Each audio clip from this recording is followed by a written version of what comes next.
Une vieille tradition dit qu'il existe deux types de justes. Le tzaddik dans une fourrure et celui près d'un feu de cheminée. Face à l'adversité de l'extérieur, à la froideur, il y a deux solutions. La première consiste à veiller à ce que l'on ne prenne pas froid en se couvrant d'une épaisse fourrure. La seconde sera de créer un refuge, un foyer, un feu auprès duquel chacun aura le loisir de se réchauffer. Je vous laisse juger de la voie à suivre. Dans le chapitre de Maximes de nos pères que nous étudions cette semaine, nos sages font par ces mots l'éloge de l'indulgence et de la miséricorde divine.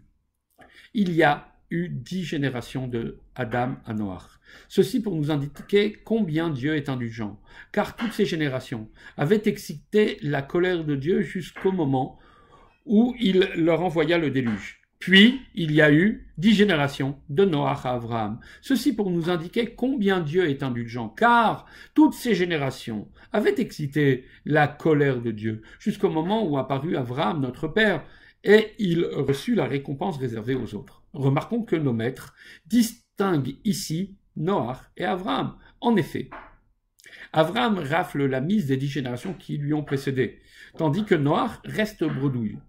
Nous pouvons expliquer ceci de deux manières.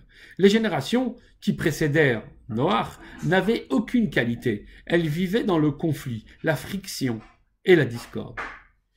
Elles n'avaient donc aucun mérite, et cela engendra le déluge. En revanche, les générations qui ont précédé Abraham, celles de la tour de Babel, avaient au moins la vertu d'être unies dans un projet commun et de s'aimer.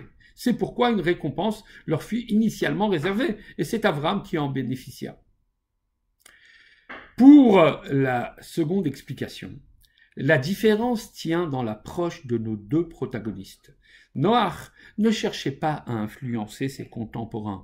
Il était un tzaddik emmitouflé dans sa fourrure, tandis qu'Abraham embrasa son entourage en partageant avec l'humanité tout entière le message du monothéisme. Étant donc tourné vers les autres, il mérita la récompense qui leur était initialement réservée.